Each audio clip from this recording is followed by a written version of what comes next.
Bonjour et bienvenue pour cette nouvelle émission en vidéo. Aujourd'hui, je vais vous proposer de réaliser un bavarois framboise et citron vert. Donc, c'est un entremets qui est composé de différentes préparations, donc un biscuit joconde que l'on va réaliser tout de suite. Pour cela, il nous faut du temps pour temps, qui est ici dans la cuve du batteur. Donc, le temps pour temps, c'est un mélange de poudre d'amande et de sucre glace en quantité égale, d'où le nom temps pour temps, 50% de l'un, 50% de l'autre. Il nous faut également des œufs entiers, un petit peu de farine, du beurre qui aura été préalablement fondu au four micro-ondes, également des blancs d'œufs, de préférence à température ambiante, et une pincée de sel. Donc tous les ingrédients à température ambiante, c'est le mieux. Les blancs d'œufs, si on peut les faire maturer, c'est-à-dire les clarifier, les séparer le blanc du jaune et les laisser vieillir pendant 2-3 jours dans un petit pot bien fermé au frigo, ça ne sera que mieux, vous aurez des blancs qui monteront beaucoup mieux. Donc, le temps pour temps est dans la cuve du batteur. On va y rajouter les œufs entiers et on va les battre assez longuement pour obtenir du volume et avoir la préparation qui blanchisse et qui prend vraiment beaucoup de volume. Pensez à allumer votre four, donc four ventilé, préchauffé à 180 degrés, de façon à ce que le four soit prêt pour la cuisson qui va arriver assez rapidement. Donc, pendant ce temps, je vais tamiser la farine. Dans la farine, on a une quantité assez réduite, mais pour éviter les grumeaux, on va la tamiser sur une feuille de papier sulfurisé et on va la réserver de côté. Et ensuite, je vais préparer dans une seconde cuve. Alors, à la maison, si vous n'avez qu'une seule cuve, vous faites les choses l'une après l'autre. Moi, j'ai 2 cuves, donc je me permets de le faire en même temps. Je vais y mettre mes blancs d'œufs et les réserver de côté pour la suite de la recette. Donc, lorsque les poudres sont pratiquement mélangées avec les œufs, je vais accélérer le batteur pour maintenant incorporer de l'air et avoir quelque chose qui va vraiment prendre du volume.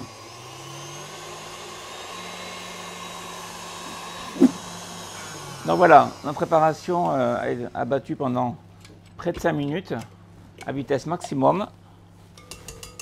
Et on obtient donc une préparation qui a pris de volume, qui a vraiment bien blanchi, comme on peut le voir ici à la caméra. Voilà, on va laisser ça de côté pour l'instant. On va remplacer le bol par l'autre bol qui contient les blancs d'œufs. On va changer bien sûr le fouet. Et on va y rajouter donc le sel fin dans les blancs d'œufs. Et on va les monter en neige.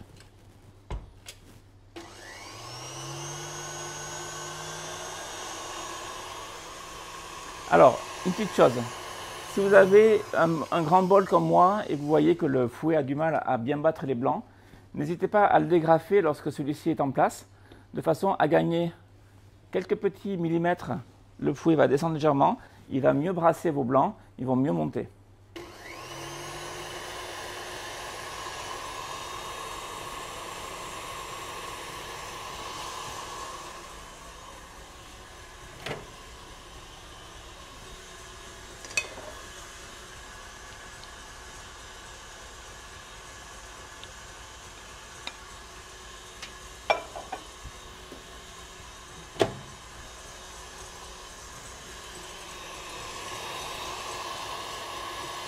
Donc on va chercher à obtenir des blancs montés mais pas trop serrés.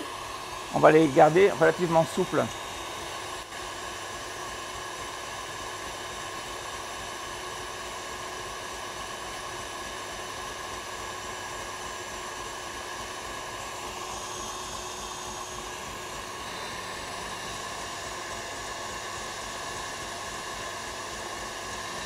Voilà, on va bientôt arrêter le batteur.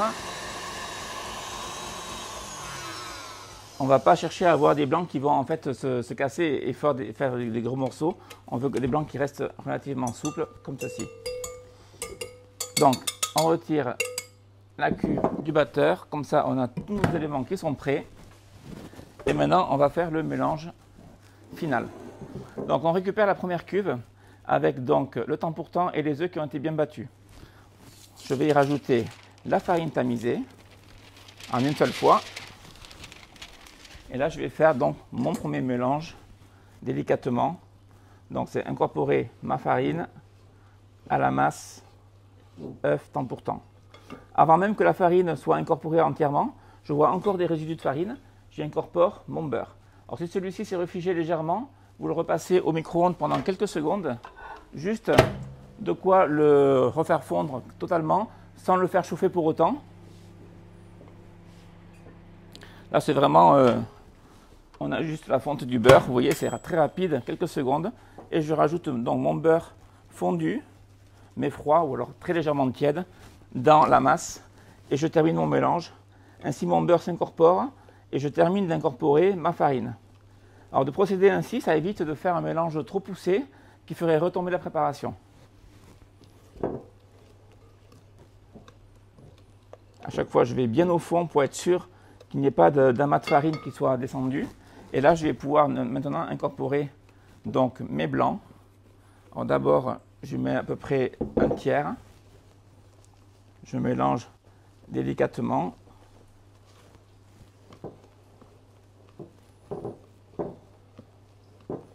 Et là, pareil, pour éviter de trop mélanger, avant que le mélange soit totalement fini, je rajoute le restant. Et je termine mon mélange jusqu'à ce que je ne vois plus du tout de blanc d'œuf et que j'obtiens un appareil homogène en texture.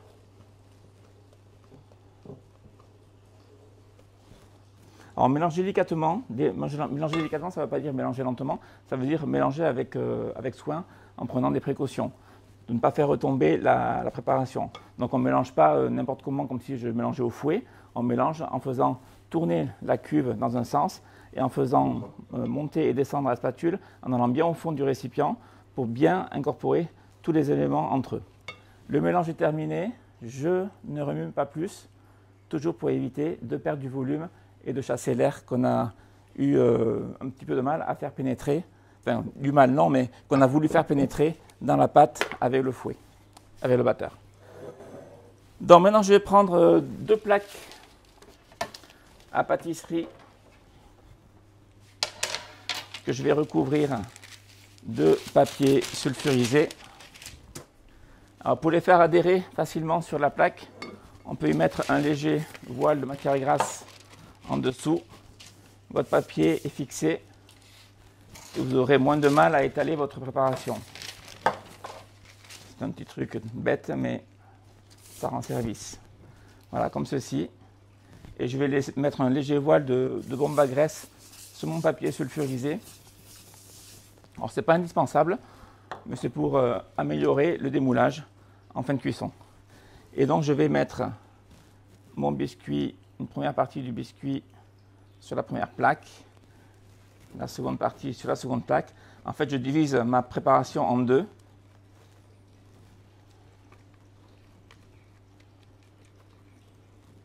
J'essaie d'être équitable, je le fais à l'œil bien sûr. Voilà, comme ceci. Et puis avec une maryse, donc, hop, je vais venir, une spatule, pardon, je vais venir donc étaler de façon uniforme ma pâte sur toute la surface de ma plaque, en essayant de rester bien rectangulaire. Donc on forme bien les angles droits, les 4 angles, comme ceci. Voilà.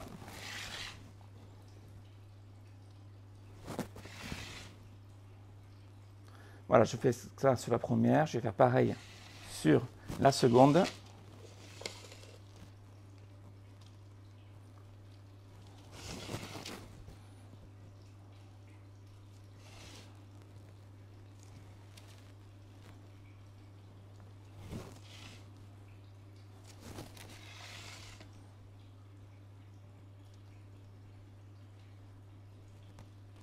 Et je vais venir optimiser mon épaisseur avec une règle. Je vais vous montrer ça de suite. Ça, c'est vraiment pour avoir des épaisseurs identiques. Donc, je vais prendre une règle que j'ai ici. C'est une règle égalisatrice que j'utilise lorsque j'abaisse des pâtes. Là, j'en prends qu'une. Et pour être sûr de ne pas avoir de surépaisseur, je fais glisser ma règle comme ceci au-dessus du biscuit. Et si vraiment il y a une surépaisseur, mais vraiment très importante, elle va vraiment s'aplanir du fait que j'ai passé ma règle. Voilà. Si ça ne touche pas sur toute la largeur, c'est pas très grave.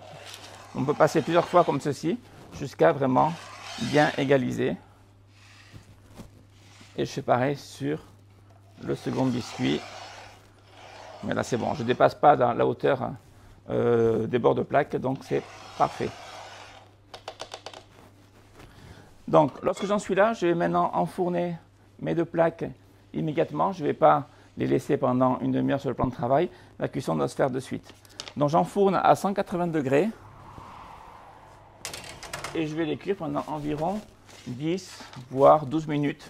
Le temps de cuisson pouvant varier d'un four à l'autre.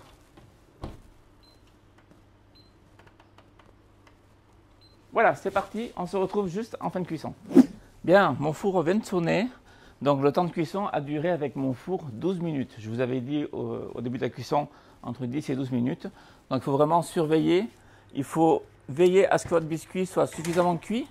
Alors, on peut le voir ici, à la caméra, hop, il est doré, mais légèrement doré en surface, et pas trop cuit non plus pour ne pas qu'il soit sec. Et sitôt sorti du four, je le transfère donc sur une grille pour qu'il refroidisse facilement et surtout rapidement. Et le second, pareil, que je transfère donc sur la grille. Et là, je vais pouvoir donc les laisser refroidir sur le plan de travail tranquillement.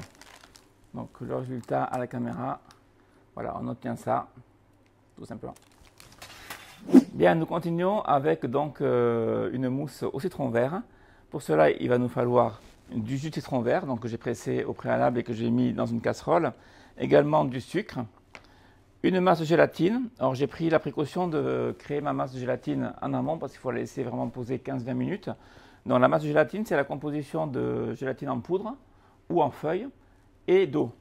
Alors dans le cas de la poudre que j'ai utilisée ici, j'ai environ 10 grammes de gélatine et il faut hydrater cette gélatine avec 6 fois son poids en eau. Donc j'ai mis 60 grammes d'eau. J'ai mélangé les deux éléments et j'ai laissé poser et j'obtiens donc ceci qu'on appellera donc masse de gélatine. C'est important de bien laisser poser avant de l'incorporer dans la préparation. Il faut que vraiment toute la poudre de gélatine soit bien hydratée. Si vous utilisez de la gélatine en feuille, le poids sera le même, vous resterez sur 10 grammes. Alors, vérifiez bien la recette, de mémoire c'est 10 grammes, mais vérifiez bien le poids que j'ai mis sur la recette qui est écrite sur le site. Et vous devrez donc la faire tremper dans un récipient, donc un récipient saladier qui est rempli d'eau froide. Alors ça peut être de l'eau froide qui sort du frigo ou de l'eau tempérée, surtout pas de l'eau tiède. Et vous mettez vos feuilles de gélatine, généralement une feuille fait 2 grammes, donc mettez vos 5 feuilles dans l'eau, une à une, et non pas tout en bloc, sinon elles vont se coller entre elles et elles vont mal s'hydrater. Et vous laissez poser pendant environ 10 minutes. Et ensuite, vous les ressortez avec les doigts de l'eau, vous les égouttez bien, et vous incorporerez ces feuilles ramollies dans la préparation. Voilà, c'est important de bien comprendre. Entre les deux gélatines, il faut bien respecter le bloom. Donc à chaque fois, j'utilise soit du 200 bloom, soit du 210 bloom. Vous aurez un résultat pratiquement similaire. Donc si vous avez de la gélatine en poudre, respectez bien ce bloom. Et si vous changez pour de la gélatine en feuille, vérifiez bien que votre gélatine en feuille soit également du 200 bloom. Le bloom étant le pouvoir gélifiant de la gélatine. Donc si vous le modifiez, soit vous aurez une masse qui va beaucoup moins tenir si le bloom est plus bas, ou alors une masse qui va être beaucoup plus ferme, compacte, si le bloom est plus haut. Donc attention à ça. Alors il me faut également un citron vert, dans lequel je vais récupérer mon zeste. À la maison, bien sûr, une fois qu'il est zesté, vous récupérez le jus du citron. Là, j'ai fait mon jus de citron au préalable pour vous montrer tous les ingrédients. Et de la crème, donc crème fleurette, c'est une crème liquide à 35% de matière grasse, qui doit être bien froide, donc tout juste sortie du frigo. Donc on va commencer, déjà la crème je la mets de côté, on va commencer par préparer notre base qui va être donc le jus de citron que j'ai mis dans une casserole et je vais y zester donc mon citron vert. Dans la totalité du citron, ça va donner beaucoup d'arôme à ma préparation. Le jus va apporter de l'acidité et le zeste va apporter de l'arôme. Alors j'y mets que la partie verte, donc appelé zeste, et non pas le ziste, qui est la partie blanche, qui est une partie de l'écorce qui apporte de l'amertume, donc qui n'est pas du tout intéressante. Donc moi, ce que je veux, c'est la partie verte, la partie qui aromatise. Donc là, j'utilise une petite râpe microplane qui est très pratique parce qu'elle a vraiment une taille chirurgicale. Donc j'obtiens vraiment des filaments très fins et ça coupe très très bien. Et je prends le temps de faire tout le tour de mon citron. Bien sûr, le citron, préférez un citron bio si vous pouvez en trouver. Et surtout, passez-le sous l'eau claire pour bien le rincer avant de le râper. Surtout si votre citron n'est pas bio, on ne sait jamais s'il y a un pesticide dessus, donc c'est toujours bien de le laver. Voilà, donc je fais le tour de mon citron. À savoir que ce zeste pourra être conservé ou pas dans la mousse, ça c'est vous qui déciderez. Moi je vais le conserver dans la recette, mais si ça vous dérange après la dégustation d'avoir ces petits filaments entre les dents, vous pourrez le supprimer en filtrant le jus. Alors, on va commencer par faire chauffer donc la préparation avec une plaque de cuisson et avec le sucre. Donc, je fais chauffer pour déjà faire infuser mes zestes dans le jus de citron et pour dissoudre tout mon sucre. Voilà, je vais mélanger avec un petit fouet.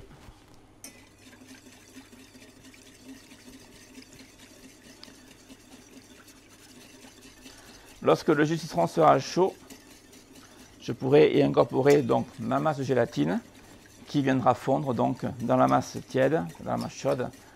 Et ensuite, on va laisser refroidir jusqu'à ce qu'on obtienne une température ambiante. Alors, on ne fait pas refroidir dans le frigo pour éviter que la masse se gélifie. On laisse refroidir tranquillement sur le plan de travail. Alors, ça prendra plusieurs minutes, et plusieurs dizaines de minutes même, peut-être un petit quart d'heure, 20 minutes. Et lorsque la température ambiante sera obtenue, on pourra incorporer notre crème fleurette que l'on aura fouettée en crème fouettée, en crème montée. Pour refroidir mon jus de citron rapidement, je vais le verser dans un bac, donc bac rectangulaire assez large, de façon à ce que mon jus de citron s'étale bien sur le fond du bac et qu'il soit en fait sur une fine épaisseur et qu'il refroidisse plus rapidement. Donc là, mon jus de citron commence à fumer légèrement. On se rapproche du frémissement et de l'ébullition. Donc je mélange pour être sûr que mon sucre se dissout parfaitement. Ce n'est pas la peine d'aller jusqu'à l'ébullition, il faut que la préparation soit chaude. Là c'est le cas, je vais pouvoir donc stopper la cuisson immédiatement. Je ne sais pas si on se rend compte à l'image que ça fume très légèrement, petite fumée blanche. Et là, je vais pouvoir donc incorporer ma gélatine. Vous voyez, ça fait une masse assez compacte qui a de la tenue sur la spatule. Et là, cette masse va fondre donc instantanément. Il faut surtout que la préparation soit chaude. Alors, si vous avez fait avec de la gélatine en feuille, c'est maintenant que vous sortez vos feuilles de gélatine du récipient d'eau. Vous les égouttez bien. Vous pouvez même prendre vos feuilles et les déposer sur un papier absorbant pour que tout l'excédent d'eau soit absorbé par le papier. Et en fait, vous mettez que la gélatine dans votre masse chaude et les feuilles vont se dissoudre et ça sera parfait. Donc là, je mélange bien pour m'assurer vraiment le bon mélange, la bonne répartition de ma gélatine. Et ensuite, je viens donc verser ceci dans mon bac pour refroidissement. Donc le citron va continuer de s'infuser tout doucement et mon jus de citron va pouvoir donc se refroidir assez rapidement à température ambiante. Donc dès que c'est froid, on se retrouve et on termine notre mousse au citron qui en fait servira d'insert dans notre bavarois de ce jour. Voilà, donc mon jus de citron a refroidi. Donc je peux contrôler sa température à l'aide d'un thermomètre à visée laser par exemple. Alors je suis encore un petit peu tiède, je suis à 26-27 degrés, mais ça devrait aller. Et pendant ce temps, j'avais mis ma crème donc, dans le frigo ou dans le congélateur si c'est pour un laps de temps assez court, de façon à ce qu'elle reste bien froide. Je vais pouvoir donc la monter en crème fouettée maintenant. Donc différence entre crème fouettée et chantilly, Une crème fouettée, ben, c'est une crème qui est montée mais non sucrée. Une chantilly, c'est une crème qui est montée avec du sucre. La crème fleurette à utiliser est une crème à 30 ou 35% de matière grasse. 30 c'est le minimum et 35 étant le maximum, parce qu'on ne peut pas aller au-delà. Et c'est très important, sinon on n'obtiendra jamais une crème montée. En fait, avec un foisonnement, une émulsion qui va faire que la crème va incorporer de l'air et avoir une tenue. Donc j'accélère un tout petit peu le batteur pour obtenir donc ma crème montée. Je ne cherche pas à avoir une crème obligatoirement épaisse. C'est une crème, une chantilly ferme. Je préfère une chantilly qui va être plutôt souple. Une crème fouettée qui va être souple. Donc pendant ce temps, je vais transférer mon jus de citron dans un cul de poule. Donc j'ai laissé volontairement les zestes. Si vous voulez, il est à 26 degrés. Si vous voulez les retirer, vous passerez bien sûr le jus de citron à travers une passoire fine pour n'avoir que le jus.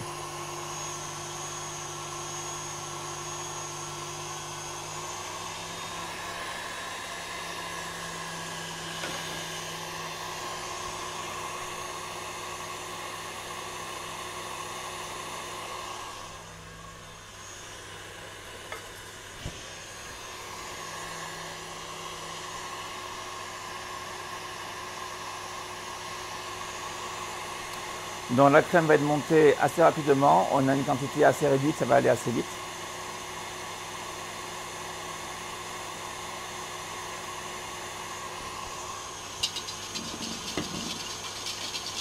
Voilà, en attendant, on peut mélanger légèrement le jus de citron pour qu'il continue à descendre en température. Alors le fait de l'avoir mis dans un cul de poule froid, ça va faire chuter la température de quelques degrés assez rapidement. Et là, j'arrive vers les 25 degrés, voilà, ça descend. 25 degrés, c'est bien pour faire le mélange. Donc ma crème commence à foisonner.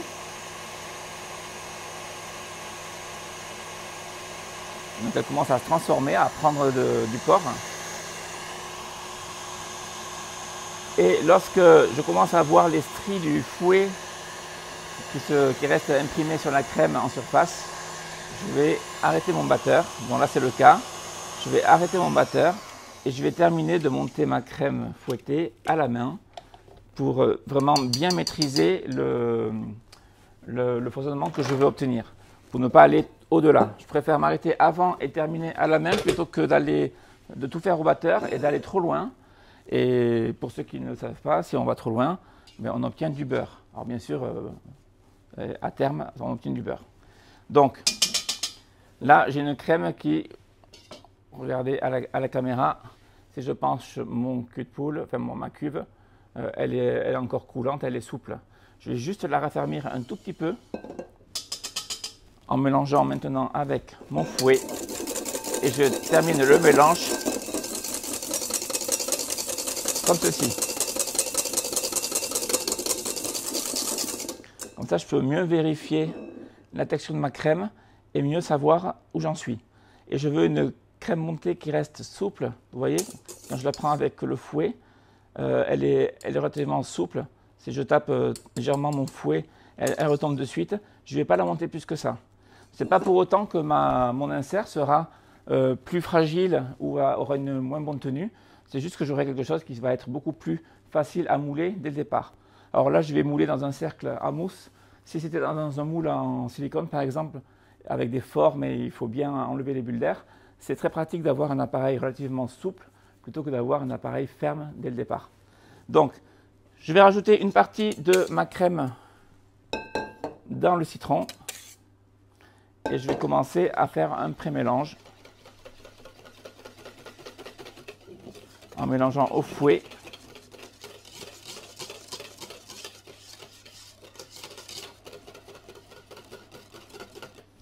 Et je vais terminer en mettant le tout dans la cuve du batteur.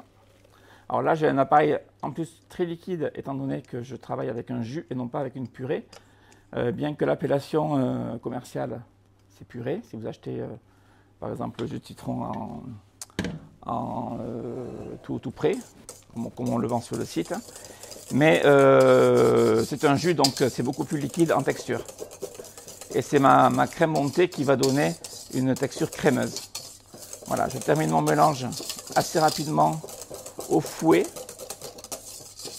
Alors, au fouet, c'est mieux pour justement casser tous les petits grains de crème montée qui auraient du mal à se mélanger pour obtenir un mélange homogène si je le faisais à la maryse. Et là, j'obtiens donc ma mousse au citron vert, qui est bien sûr très souple, elle n'est pas encore prise, mais on va la faire prendre donc au frais et même la faire congeler puisque c'est un insert. Donc je prends un cercle à mousse de diamètre 18. Donc cercle à mousse, c'est un cercle de hauteur 4,5.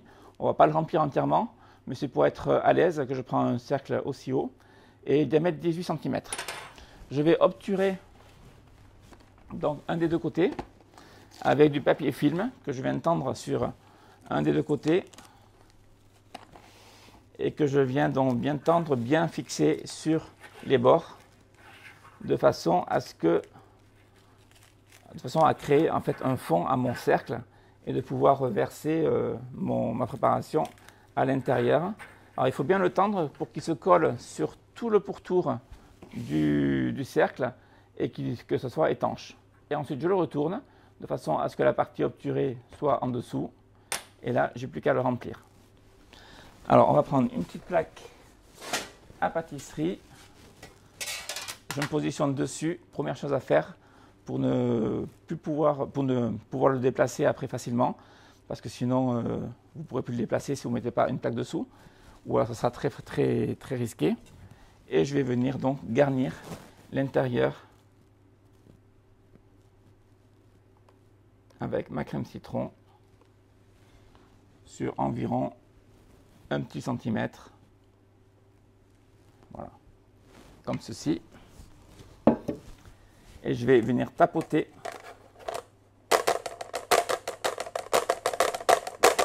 pour que le dessus se lisse tout seul. Surtout, n'essayez pas de le faire à la spatule, vous n'allez pas être régulier. Il vaut mieux à la rigueur même faire comme ceci, prendre la plaque et la laisser tomber sur quelques centimètres directement sur le plan de travail. Et là, on lisse tout et c'est parfait. Et il n'y a plus qu'à protéger maintenant avec un papier film qu'on vient positionner dessus. Celui-ci ne sera pas au contact, mais bien tendu au-dessus du cercle. Ça, c'est pour éviter que le froid vienne agresser directement la préparation au citron.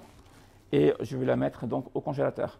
Cet insert au citron vert peut se préparer donc bien à l'avance et conserver au congélateur pendant plusieurs jours si vous voulez étaler la réalisation de ce bavarois sur plusieurs jours. On poursuit avec un confit de framboise pépin. Alors framboise pépin parce que je veux retrouver dans mon confit le côté grain, donc des pépins. C'est pour ça que je vais utiliser donc de la framboise fraîche. On va commencer par mettre les framboises dans une casserole. Habituellement, quand je fais un confit de fruits, quel que soit le fruit, j'utilise une purée. Là, je veux qu'il y ait vraiment le pépin, donc je n'ai pas d'autre choix que d'utiliser du fruit frais. Ou alors je pourrais mettre du moitié purée de framboise, moitié fruits frais, donc moitié framboise fraîche, pour avoir quand même du pépin dans la préparation. Ça va réduire la quantité de pépins, mais au moins on pourrait faire comme ça si vous voulez faire différemment ou si vous avez de la purée de framboise à la maison. Également du sucre, je vais rajouter environ 75%, les 3/4 du sucre dans ma casserole et je vais mettre à chauffer. Donc sous l'effet de la chaleur, les framboises vont se mettre vont se défaire toutes seules, ça va faire une purée en fait, et le sucre va fondre et j'y incorporerai dans mon mélange de sucre en poudre restant et ma pectine qui est de la pectine NH nappage ou NH, c'est la même chose mais l'appellation est juste différente.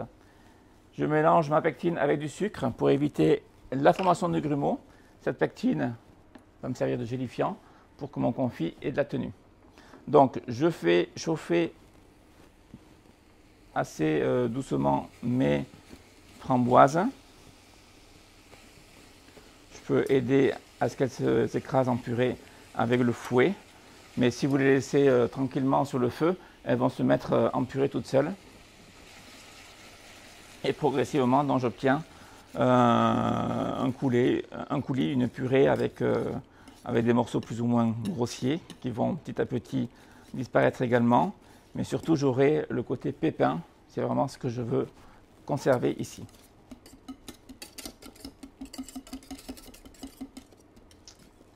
Voilà, je peux mettre le feu un peu plus fort. J'attends donc que la préparation commence à chauffer, ou du moins que je commence à avoir les premières fumées. Alors quand je parle de fumée, ça fait penser à une préparation qui brûle, mais non, c'est des fumées blanches, qu'on soit bien clair entre nous. Et là, voilà, les framboises crachent leur jus, donc j'obtiens une préparation qui est liquide, un peu comme une purée avec des morceaux. Et ça commence à bouillir, à faire des grosses bulles. Et là, je vais pouvoir donc y rajouter mon mélange sucre et pectine NH. Je rajoute cette pectine et ce sucre en agitant bien sûr la préparation au fouet, toujours, pour éviter la formation de grumeaux. Et je continue à mélanger. Là, je vais vouloir atteindre l'ébullition et poursuivre cette ébullition pendant au moins 1 minute, chrono en main, pour activer les propriétés de ma pectine, donc qui est mon gélifiant, qui va permettre en fait au mélange de tenir. Là, si je stoppais la cuisson de suite, je ferais refroidir ma préparation et la gélification aura été amorcée, mais pas totale, donc j'aurai quelque chose qui n'aura pas la tenue que je veux. Donc on va jusqu'à l'ébullition. Là, c'est le cas, on peut le voir à la caméra, et je maintiens cette ébullition pendant minimum 1 minute. Sachant qu'on peut prolonger à 2 minutes, plus le temps de cuisson sera long, plus la concentration sera faite, et plus donc mon confit sera ferme. Donc 1 minute, c'est suffisant.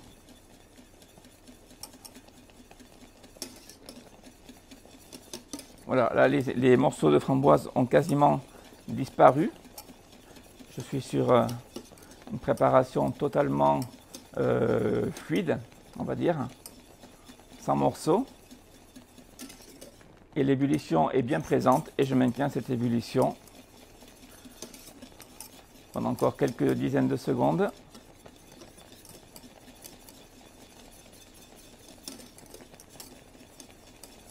Alors je répète, si vous pouvez faire moitié-moitié framboise fraîche et purée de framboise, ou alors si vraiment vous êtes contre les pépins, vous ne voulez pas du tout de pépins de framboise dans votre entremets, dans ce cas-là, vous faites tout à la purée de framboise en conservant les mêmes poids de fruits frais ou de purée, vous conservez le même poids.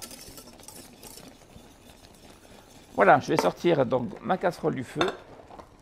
Je vais maintenant débarrasser mon confit dans un récipient, toujours pareil, comme tout à l'heure avec la mousse citron vert.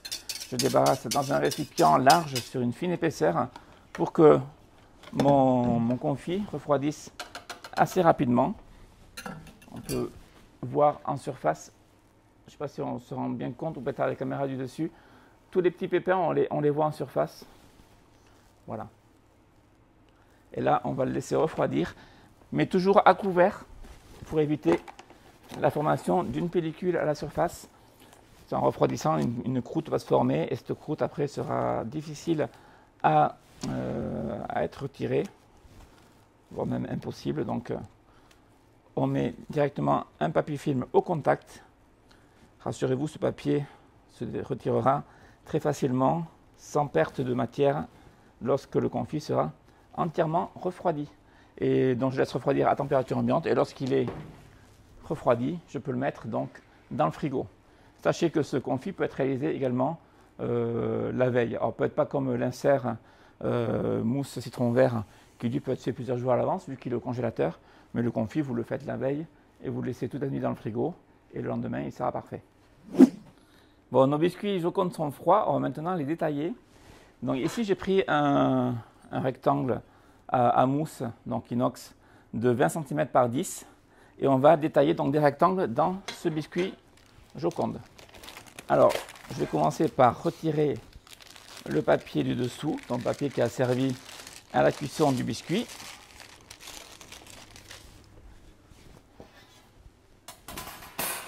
et je vais venir donc le détailler. Je vais prendre une règle pour faire déjà une coupe droite bien propre avec mon couteau. Je vérifie que j'ai la longueur suffisante. Oui, ça va être bien.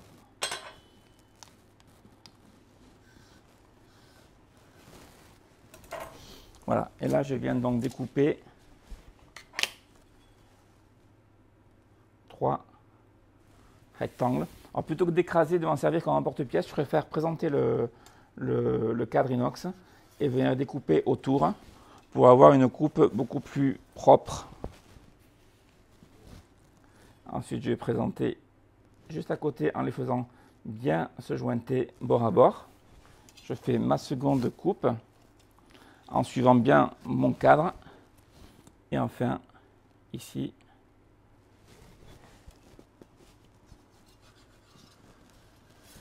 comme ceci, et je vais terminer. Donc je marque la longueur à 20 cm, la taille du cadre, et je termine avec ma règle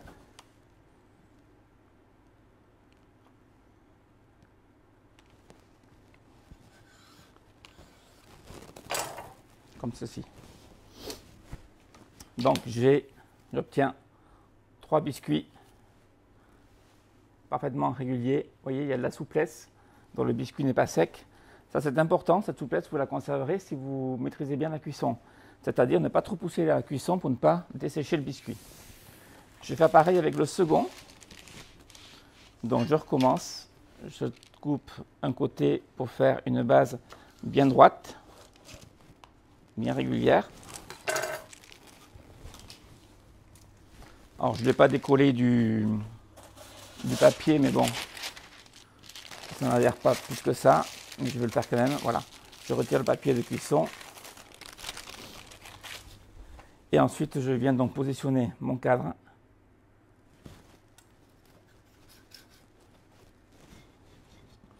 Et je découpe autour, je repositionne mon cadre.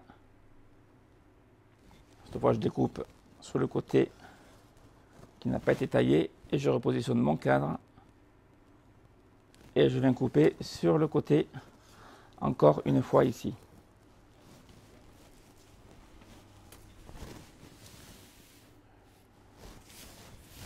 Je viens marquer ici la limite en me servant du cadre. Je repositionne mon cadre ici, je fais juste une trace pour avoir ma dimension et je termine avec ma règle et mon couteau sur les repères et je coupe.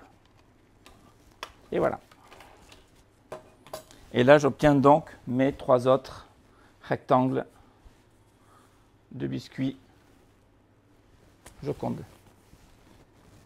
Donc là j'ai tous les éléments pour continuer. Donc pour continuer, il me faut mon confit de framboise, pépins, qu'on a réalisé plus tôt, ou que vous avez réalisé vous à la maison la veille, donc hier, qui est ici, qui est totalement gélifié. On peut le voir, et on retire le papier film sans qu'il y ait de matière qui reste accrochée sur le papier, donc pas de déperdition.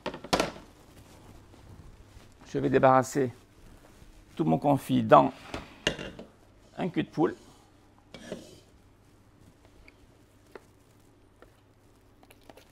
Donc on peut le voir, hein, ça a une certaine tenue. Alors, la tenue variera en fonction de la quantité de pectine que vous mettrez lorsque vous le réalisez. Donc pour avoir une tenue suffisante, respectez bien les proportions que je vous donne. Ce sont des proportions au gramme près. 1 gramme de plus, 1 gramme de moins, ça peut vraiment changer la texture. Donc soyez précis dans vos pesées. Voilà, et là je vais venir donc lisser le tout avec un fouet pour obtenir donc une espèce de marmelade, avoir une texture bien lisse.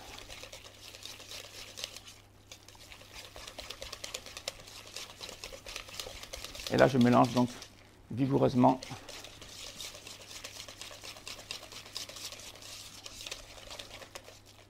Et là j'obtiens vraiment quelque chose de parfaitement tartinable, un peu comme une pâte à tartiner en texture.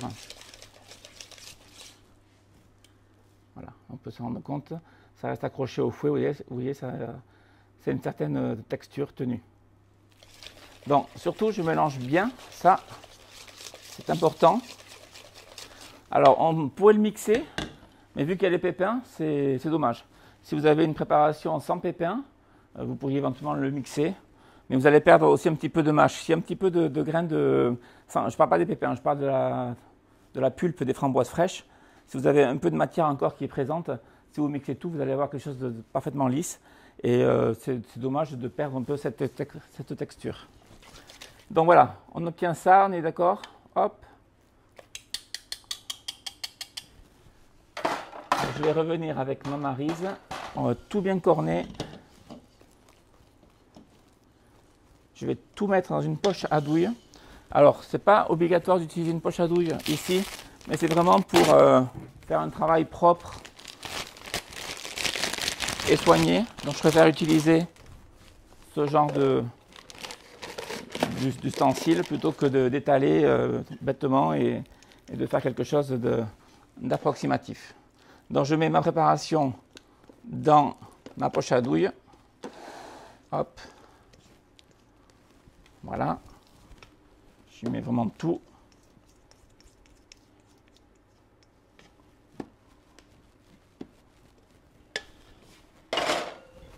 Et je vais venir donc récupérer mes biscuits, une feuille de papier sulfurisé.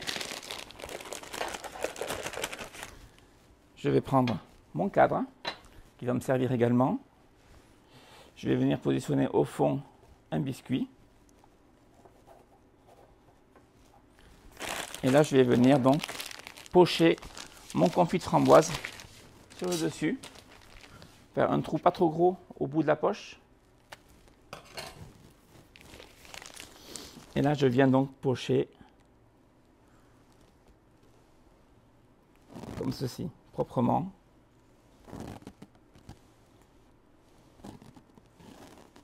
Alors, j'en ai pas partout. Je vais commencer à l'étaler avec une petite palette. Et s'il faut, j'en rajouterai. Là, ce qu'il faut, c'est vraiment que j'ai une couche très fine. Donc, attention à ne pas faire quelque chose de trop épais. J'évite de mettre du confit sur le bord du cercle inox, de façon à avoir quelque chose de propre une fois que lorsque j'aurai démoulé. Si je mets du confit sur les bords, ça va baver partout, ça va être vraiment très moche. Donc je reste vraiment à hauteur de ma couche de confit et je fais ça proprement surtout. Et là la couche doit faire 2-3 mm maximum sur mon biscuit Joconde. Je prends le temps de le faire tranquillement, à bien l'étaler et à obtenir un résultat propre et soigné. De toute façon, si vous bâclez cette opération, ça se verra sur l'aspect esthétique de votre bavarois lorsque celui-ci sera terminé. Donc si vous n'avez pas ce genre de spatule à la maison, vous faites avec une cuillère à soupe, une cuillère à café, tout doucement, tranquillement. Vous voyez, on a une texture parfaite, dont le dosage de pectine est parfait parce que mon confit a une bonne tenue. Il est facilement tartinable. Et là, je n'ai aucun souci pour l'utiliser. Je prends un second biscuit Joconde que je viens positionner sur le dessus et que je viens bien appuyer sur mon confit, ma première couche de confit. Je fais bien adhérer. Il faut que toutes les couches se collent les unes aux autres. Et je vais poursuivre avec donc encore une couche de confit. Je procède de la même façon.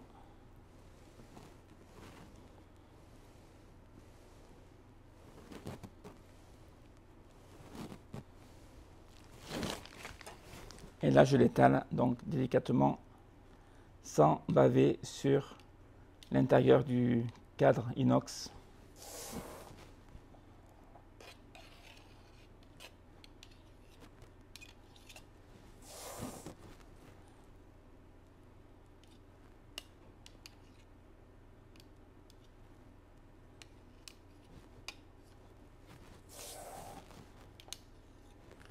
Voilà, c'est un travail de précision. On prend son temps.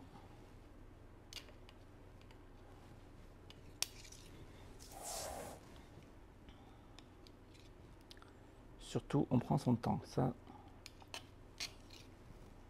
Voilà, quand c'est à peu près régulier, on prend une nouvelle couche de biscuit. Vous voyez la souplesse, il ne se casse pas. Et on vient le positionner au contact du confit de framboise. J'appuie bien pour avoir quelque chose de bien plat, de bien soudé. Toutes les couches entre elles doivent être bien soudées. Et je viens positionner une nouvelle couche de confit. Et ainsi de suite, on fait un montage, donc une couche de biscuit Joconde, une couche de confit, etc. jusqu'à épuisement des matières. Donc jusqu'à épuisement surtout du biscuit Joconde. Alors on va voir si on a besoin des 6 ou si on va s'arrêter à 5. Ça dépendra de la hauteur qu'on va obtenir. Voilà, là j'étale donc mon confit, c'est toujours pareil. Et plus je monte dans mon cercle, plus vous voyez peut-être que ce qui se passe à la caméra. C'est peut-être plus évident de voir là maintenant que quand j'étais au fond du cercle en train d'étaler.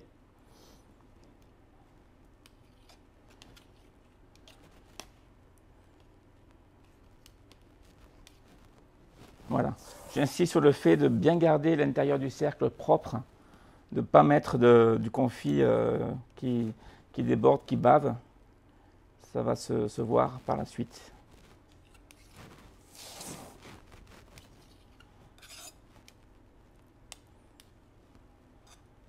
Voilà, j'essaie d'être le plus régulier possible.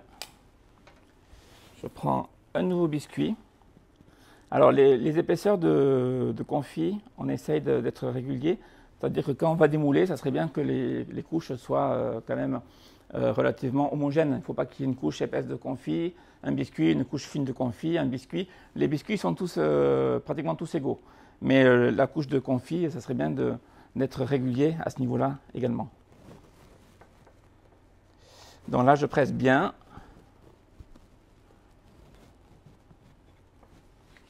Et je continue.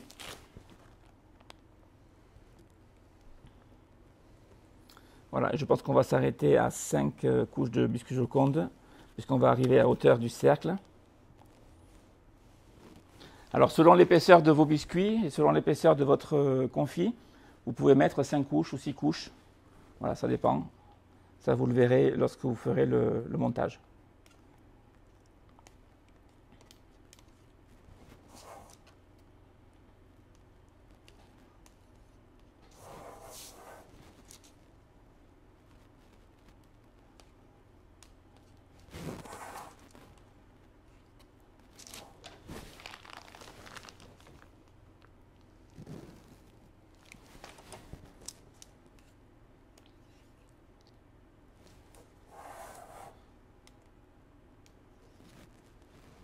Voilà, on va voir si on utilise les deux biscuits ou pas.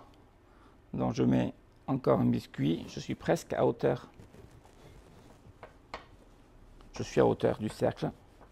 Je pense que je vais m'arrêter là. Donc je presse bien pour bien faire adhérer.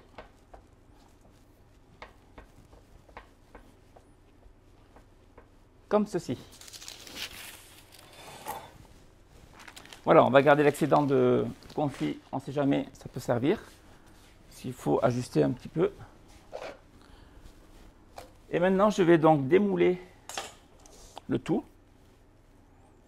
Alors, je vais y aller délicatement.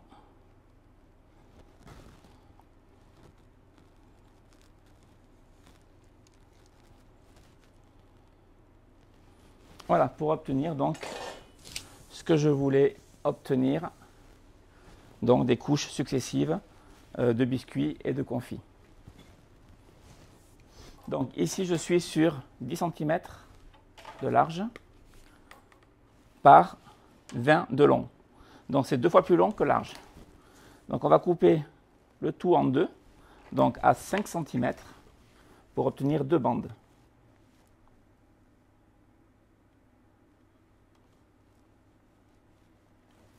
Donc je fais juste une marque pour avoir un repère. Et là, je vais utiliser un couteau-scie de façon à scier et non pas à écraser, sinon je vais tout abîmer.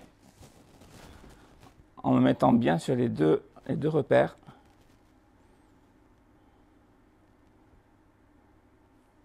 Voilà, et je viens scier délicatement le tout.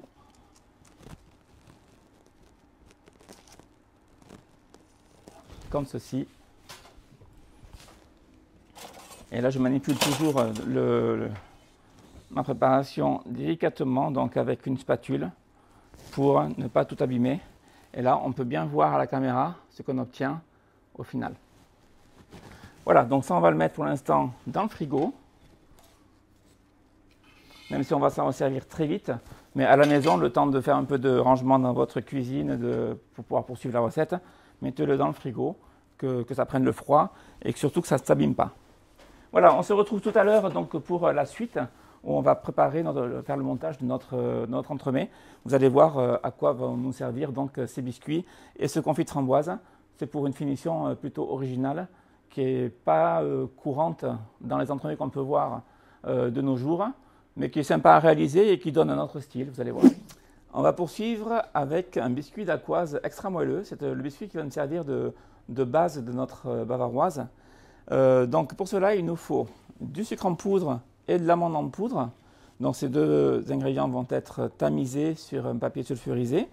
Ensuite, il me faut des blancs d'œufs tempérés, de préférence maturés, c'est-à-dire qui ont vieilli pendant quelques jours au frais, qui sont restés donc clarifiés, le blanc séparé du jaune, et vous gardez le blanc dans un petit pot, vous laissez 3-4 jours, c'est parfait.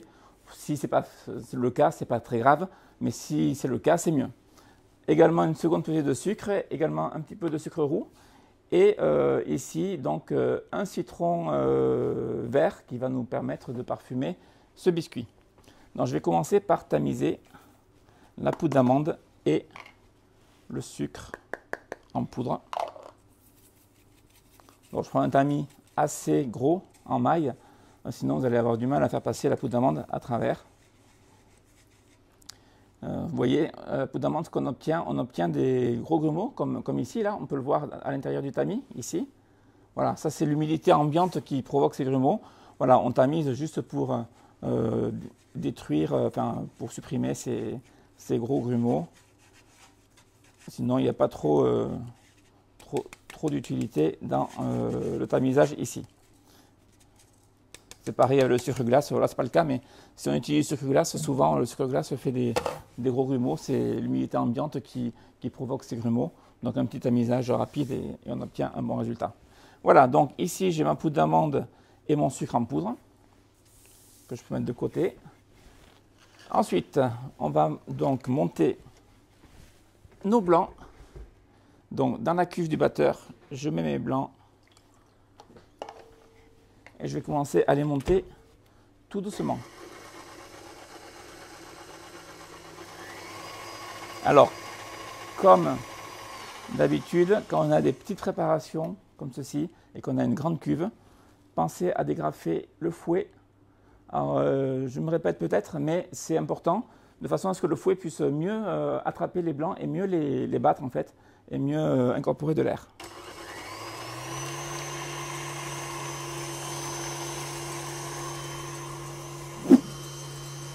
Voilà, quand les blancs commencent à être bien mousseux, là on voit, ils sont bien blancs, je commence à incorporer mon sucre en poudre. Je vais l'incorporer en 2 ou 3 fois.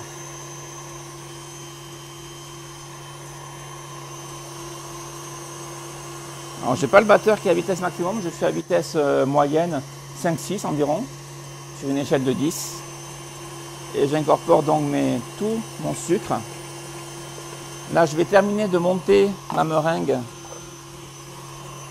Je vais chercher à avoir une meringue souple. Je ne vais pas la serrer plus qu'il ne faut. Je vais chercher à avoir un bec d'oiseau relativement souple. Et en fin de montage, on va incorporer le sucre cassonade.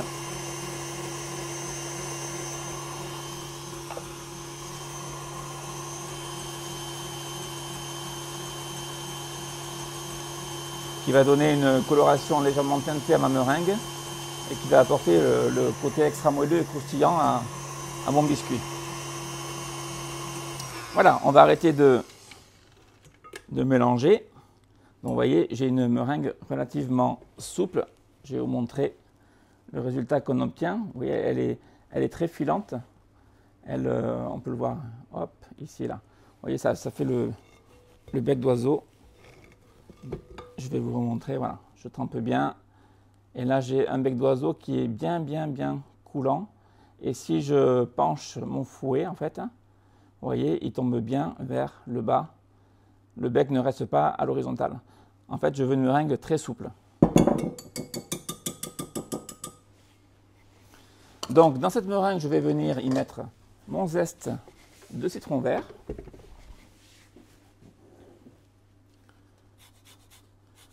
Donc, toujours pareil, comme tout à l'heure, dans la mousse citron vert, on récupère que la partie verte dans le zeste pour aromatiser donc ce biscuit. Et je vais mettre le citron entier.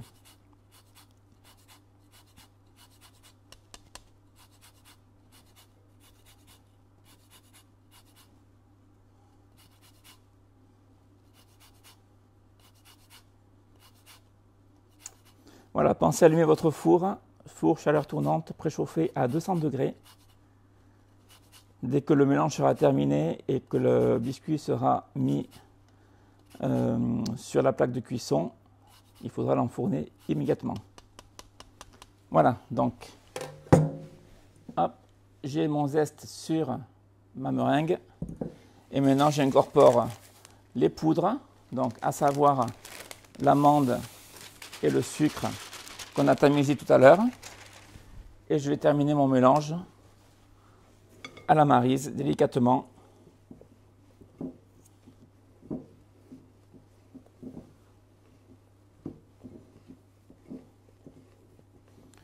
Pour obtenir mon biscuit dacquoise extra moelleux.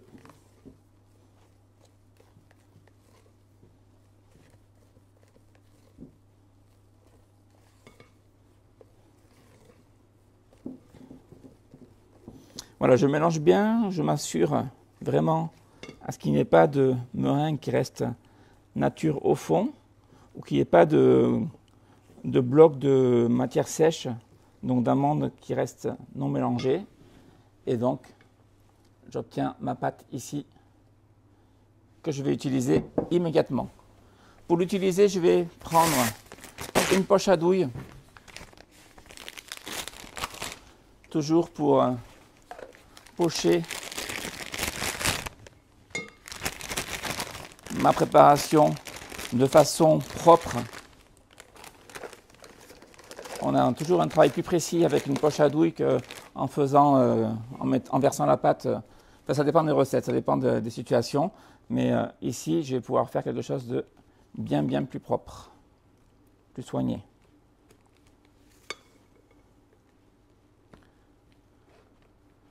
Voilà.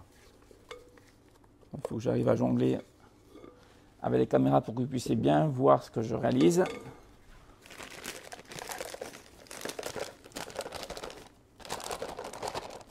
Voilà. Ensuite, je prends une feuille de papier cuisson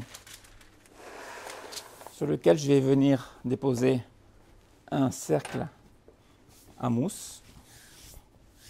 Alors, si on veut un biscuit épais, on peut cuire la dacquoise dans le cercle, de façon à ce que le biscuit soit retenu. Si on veut un biscuit plus fin, on peut le faire sans cercle. Et il va s'étaler légèrement à la cuisson, vous aurez quelque chose de plus fin. Et là, je vais tenter le coup en faisant un biscuit plutôt épais, puisque je vous parle d'un biscuit extra moelleux. Il est extra moelleux du fait qu'il soit épais. S'il est fin, s'il s'aplatit, il aura tendance à sécher un peu au four et il va avoir une texture classique. Tandis que là, le fait d'être maintenu et d'avoir une certaine épaisseur, c'est là qu'il va garder le côté moelleux et à la dégustation, on va bien le ressentir. Donc, je vais garder mon cercle inox qui fait 18 cm. Je vais mettre quand même tout ça avant sur une plaque à pâtisserie, de façon à pouvoir le manipuler facilement par la suite. Je vais surtout ne pas oublier de graisser mon cercle sur l'intérieur. Ça, c'est pour le démoulage. Donc, j'utilise habituellement, comme d'habitude, mon spray de démoulage, qui est un de mes principaux amis en cuisine et en pâtisserie. On a comme ça quelques ustensiles ou quelques produits qu'il faut absolument avoir avec soi. Ça peut être la maryse, le thermomètre, là j'ai le spray graissant. Voilà, il y a quelques produits comme ça qu'il faut avoir. Et ici, je vais donc couper le bout de ma poche en faisant une incision qui me donnera une ouverture d'environ 1,5 cm. Ça, c'est pas très important. Et je vais venir donc pocher ma préparation en spirale. Je commence par le centre et je viens jusqu'au bord. Surtout, j'essaie de faire un cordon régulier, d'avoir quelque chose de propre, uniforme, pour avoir une cuisson homogène.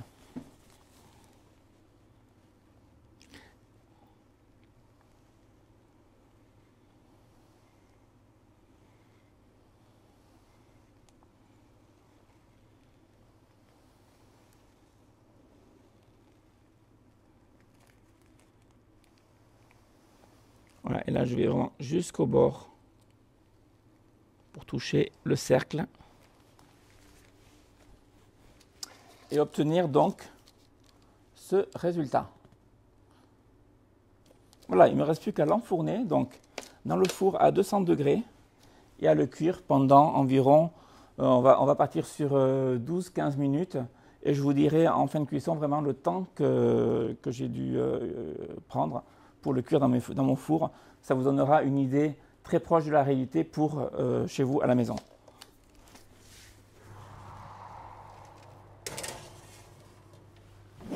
Voilà, 12 minutes se sont écoulées, mon biscuit est quasiment cuit.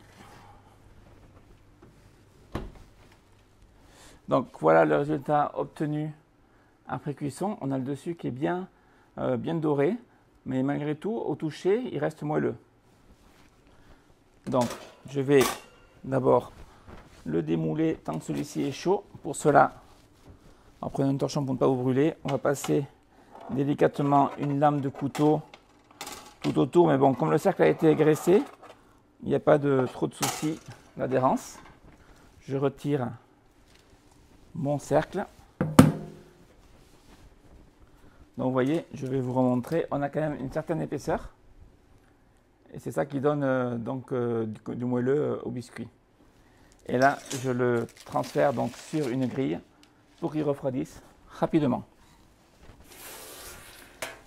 Voilà, on va laisser donc refroidir ce biscuit. Ensuite, on va réaliser notre mousse à la framboise. Et on se retrouve donc de suite pour cette préparation. Donc, étape suivante, mousse framboise. Donc, nous avons besoin d'ingrédients suivants. Donc, pour réduire la quantité de pépins, on va faire moitié purée, moitié fruits frais. C'est un petit peu ce que je vous disais dans le confit de framboise qu'on a fait plus tôt dans la recette.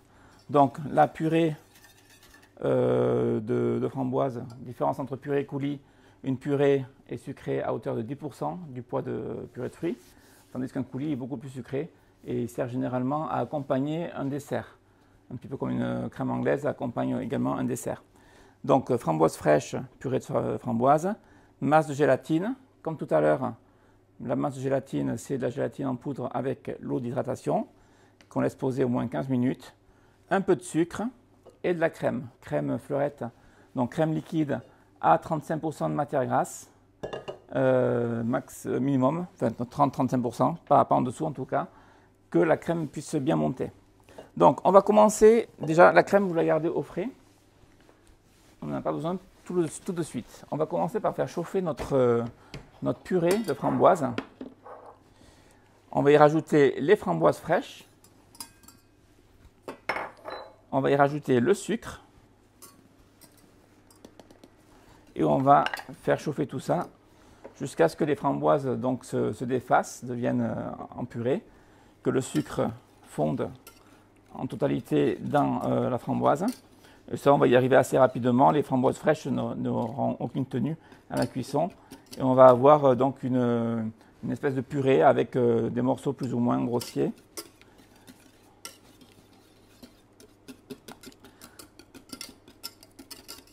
Donc on peut déjà écraser un petit peu les framboises fraîches avec le fouet.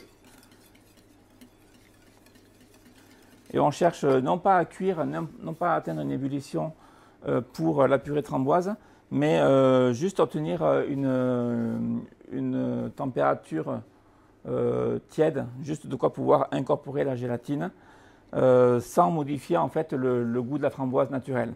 Donc je ne vais pas aller jusqu'à l'ébullition. Donc là, j'obtiens un petit frémissement, donc je stoppe de suite mon feu. J'ai encore, ici on peut le voir, le coulis bien présent et les framboises bien présentes. Je ne vais pas aller plus loin dans la cuisson pour être sûr que ma gélatine s'incorpore parfaitement bien, plutôt que de l'incorporer comme ceci dans la purée qui est à peine chaude. Je vais la faire fondre au préalable au four micro-ondes. Alors une gélatine hydratée fond très rapidement au four micro-ondes, ça prend même pas 10 secondes, donc restez prudent parce qu'au-delà elle se met à bouillir et après ça déborde partout et c'est compliqué à nettoyer. Donc restez près de votre four. Encore un tout petit peu. Et je vais pouvoir donc incorporer cette gélatine dans mes framboises. J'utilise une gélatine 200 Bloom pour avoir une parfaite tenue. Voilà. Ici, ma masse de gélatine est totalement fondue. Je l'incorpore.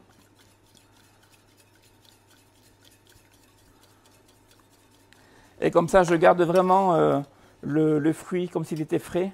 J'y ai rajouté vraiment très peu de... Enfin, j'ai fait très peu cuire. Et je vais retrouver des morceaux de framboise. Je vais retrouver un petit peu comme si je mangeais le fruit cru. L'important, c'est juste que le sucre soit bien fondu, bien incorporé. Donc, lorsqu'on est arrivé à ce stade, on va débarrasser, parce que c'est quand même tiède encore, dans un bac pour faire refroidir. Faire refroidir à température ambiante, pas de frigo. Si vous mettez dans le frigo, le risque c'est que la masse gélifie entièrement. Donc vous voyez, on se rend compte qu'il y a encore des morceaux et ça c'est très bien. Donc on va laisser refroidir jusqu'à ce que ça ait atteint une température entre 25 et 30 degrés. Et là on pourra procéder à la suite et à la fin de la mousse pour obtenir notre mousse framboise. Bien, ma framboise a refroidi, légèrement refroidi, c'est toujours liquide, attention, pas de frigo. Je suis à 29 degrés, je vous avais dit tout à l'heure entre 25 et 30 degrés, donc c'est parfait. Donc maintenant je vais pouvoir monter ma crème fleurette qui était donc au frigo, elle est bien froide, c'est très important. Et pour toujours, comme tout à l'heure pour les blancs d'œufs, je peux dégrafer mon fouet pour vraiment que le fouet puisse bien mélanger tout ça. Pendant ce temps, je vais transférer donc ma purée de framboise dans un cul de poule.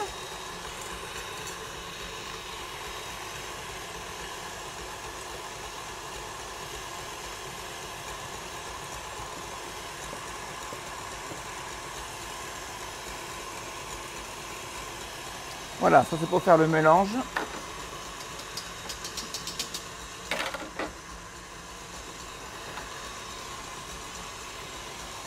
Voilà, ça descend à 27, c'est parfait.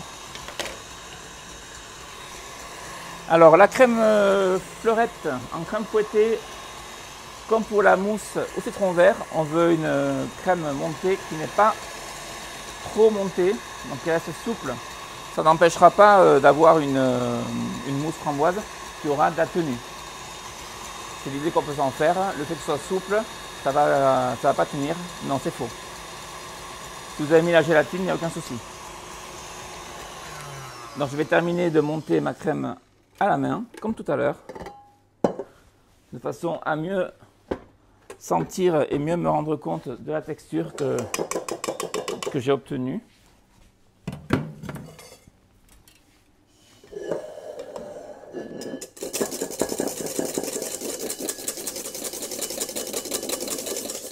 Voilà, et là j'ai une crème fouettée donc, qui tient au bout du fouet, mais si je tape légèrement, hop, elle tombe. Elle est quand même relativement souple. Je ne vais pas aller au-delà. Alors je vais commencer par incorporer une bonne partie, un bon tiers de crème fouettée dans ma préparation à la framboise. Je peux me servir du fouet pour faire ce premier mélange, pour bien incorporer ma crème.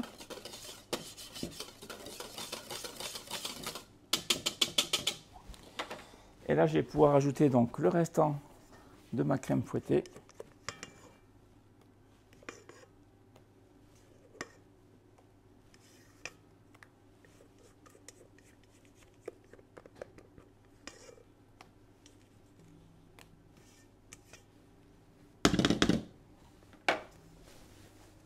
Et je vais pouvoir terminer donc mon mélange avec le fouet, mais pas en mélangeant comme si je fouettais. Je mélange délicatement. Je plante en fait mon fouet dans la préparation et je tourne. Et je fais comme ceci.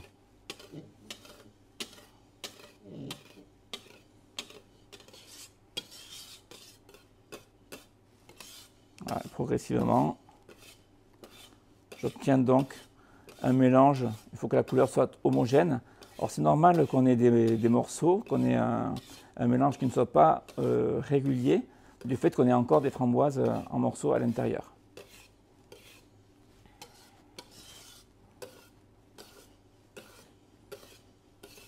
Je suis bien au fond pour être sûr de ne pas laisser de crème fouettée à l'état pur. Et là, ma préparation est quasiment prête. Je n'ai plus qu'à la transférer dans une poche à douille pour le montage qui va suivre dans quelques instants. Hop.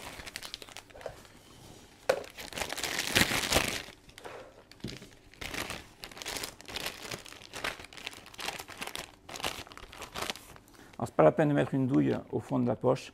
Ici, c'est juste pour faire le montage. Ça ne sera pas nécessaire.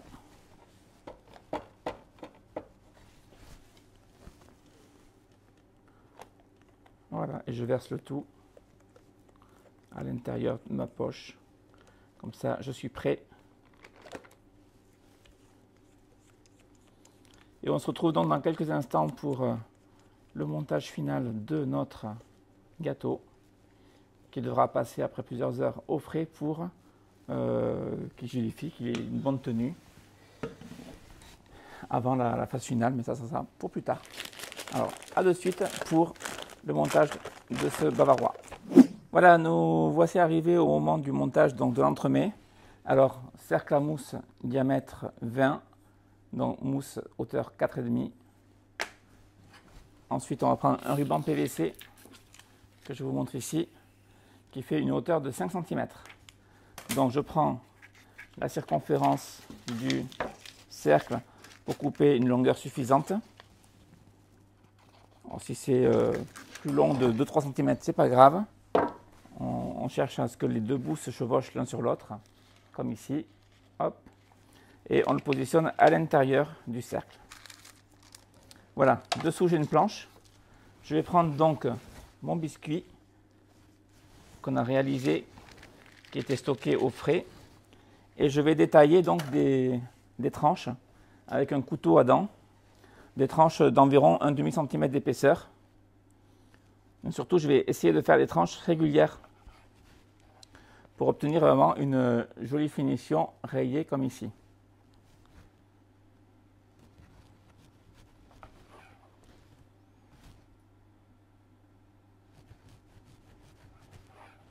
Alors pour avoir une finition parfaite, je vous recommande de prendre un petit linge humide et d'essuyer votre lame de couteau entre chaque découpe, parce qu'on a du confit de framboise qui vient se mettre sur la lame, et en fait on salit en quelque sorte le biscuit, tandis que si on essuie vraiment à chaque fois, là on est sûr d'avoir quelque chose de parfait.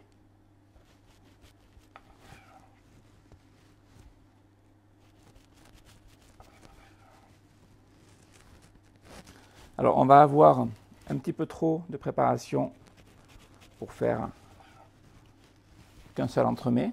Donc si on a ce biscuit qui est en trop, dans le second biscuit qui est en trop, vous pouvez tout à fait l'envelopper, le conserver au congélateur sans aucun problème pour pouvoir faire éventuellement un second entremets dans les jours qui viennent. Et si vous voulez le faire dès le lendemain, vous le gardez au frais, bien sûr bien emballé dans un papier film également. Après, c'est difficile de réduire les quantités plus que ce qu'on fait aujourd'hui, étant donné qu'on est déjà sur des quantités assez réduites.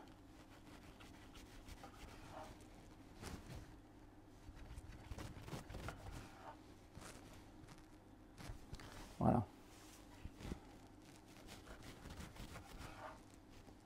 Donc on va voir un petit peu si on en a assez. Donc j'ai pris mon cercle, je me décale un petit peu, hop, mon cercle inox qui est ici. J'ai le ruban PVC, ne l'oubliez pas, très important pour le démoulage. Et je vais venir donc positionner. Donc on peut le mettre soit à la verticale. Alors je regarde si mon ruban PVC est suffisamment haut. Ça c'est vraiment un petit réglage que je définis maintenant. Soit à l'horizontale. Alors je vais le mettre à la verticale, mais je vais choisir un ruban PVC un peu plus haut. Donc de 5 cm, je vais passer à 6, vraiment pour qu'il y ait la mousse framboise qui dépasse au-dessus et qu'on puisse apercevoir. Ça dépend vraiment de comment vous allez façonner votre biscuit. Ça dépend de la section en fait de votre biscuit, selon que ça fasse 5 cm, 4,5. C'est là que vous allez définir si vous prenez un ruban PVC plus ou moins haut. Donc je reprends une mesure avec un ruban plus large. Donc là je suis sur du 6 cm. Je viens le positionner à l'intérieur du cercle. Donc il dépasse d'1 cm de plus en hauteur. Je ne sais pas si on se rend bien compte à la caméra, le ruban, est-ce qu'on le voit? Voilà. Et là je vais venir donc positionner mon biscuit.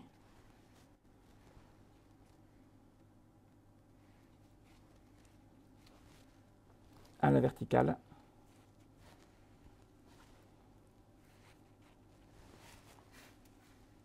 Sur tout le tour. Bien plaqué surtout sur la paroi extérieure, sur le ruban PVC. Voilà. Et les biscuits bien serrés les uns contre les autres.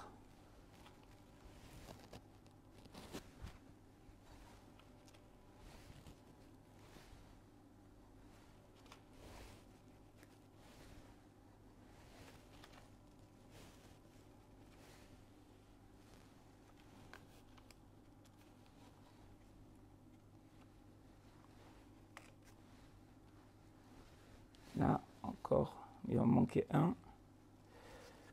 Un que je vais devoir dédoubler pour le réduire en largeur.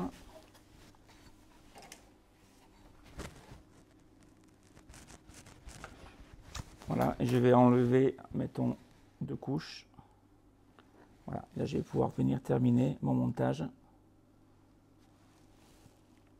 délicatement.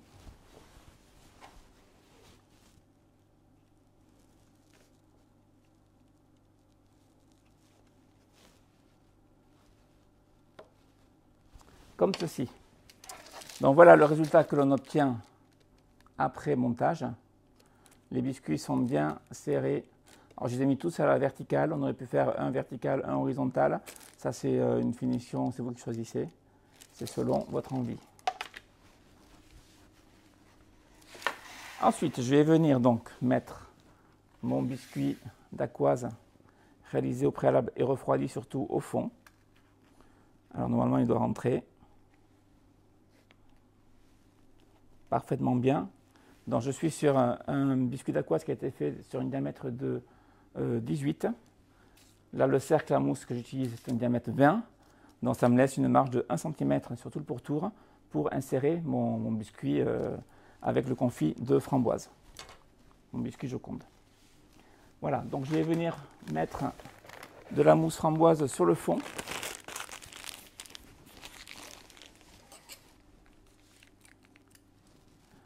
Je fais une ouverture assez large pour qu'elle s'écoule facilement. Voilà, je viens couvrir tout le fond.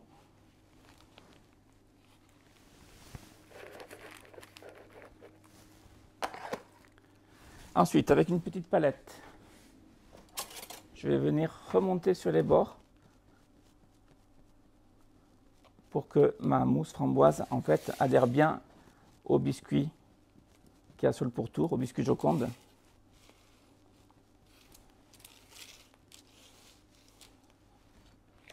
Voilà, comme ceci. J'essaie de faire une base assez régulière dans le fond. Ensuite, je prends mon insert au citron, donc, qui était dans le congélateur que j'ai sorti juste avant de commencer et que je vais donc démouler. C'est bien de le sortir 5 minutes avant qu'il ait le temps de dégeler très légèrement sur les bords pour pouvoir le retirer. S'il a du mal à être tiré, vous pouvez chauffer les parois du moule avec le creux de votre main. Et ainsi, vous allez pouvoir sortir donc l'insert facilement, comme ceci. Vous retirez le papier film, n'oubliez surtout pas ça, et vous venez l'intégrer ici à l'intérieur. Il va rentrer pile poil. Celui aussi fait 18, donc c'est comme le fond. Il faut juste l'intégrer, le faire passer au bord du biscuit. Alors si vous avez un peu de mal, ça peut arriver, vous le ressortez, pas très grave, et on peut réduire un tout petit peu le diamètre comme ceci pour faciliter son insertion. Je vous rassure, une fois que le gâteau sera terminé, ça ne se verra pas du tout. Et là, je peux l'intégrer très facilement comme ceci. Et là, je presse bien pour qu'il n'y ait pas de poche d'air qui se forme sous l'insert citron. Et on a même la crème à la framboise qui remonte sur le pourtour. Voilà, là on a quelque chose qui est bien calé, c'est parfait. Ensuite, il me restait tout à l'heure un petit peu de confit de framboise qu'on a utilisé pour le pourtour. Donc je peux me permettre de venir l'agrémenter ici. Vraiment pour finir et pour qu'il n'y ait aucun gaspillage. Voilà. Je le mets de façon uniforme pour qu'il y en ait sur toute la surface de l'entremets, que lorsqu'on va couper des parts, que tout le monde en ait dans son entremets. Et là, je vais venir combler donc le dessus avec le restant de framboise, de mousse framboise.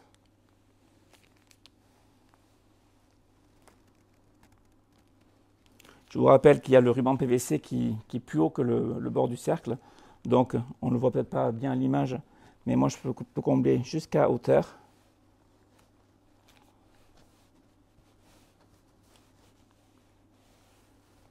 Voilà, comme ceci.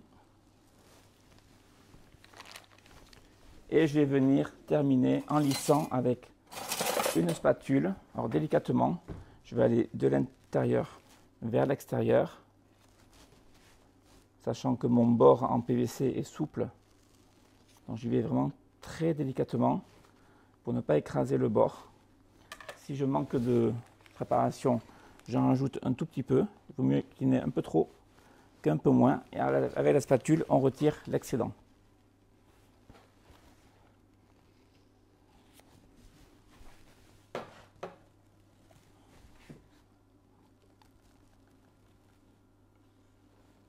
Comme ceci. Après, si la surface n'est pas vraiment nette, c'est pas très grave. Il y a encore la meringue qui va venir compléter donc cet entremets et qui va venir tout masquer. Donc, vous pouvez rester comme ceci. Un petit passage de doigt tout autour pour avoir une finition nette autour du ruban PVC.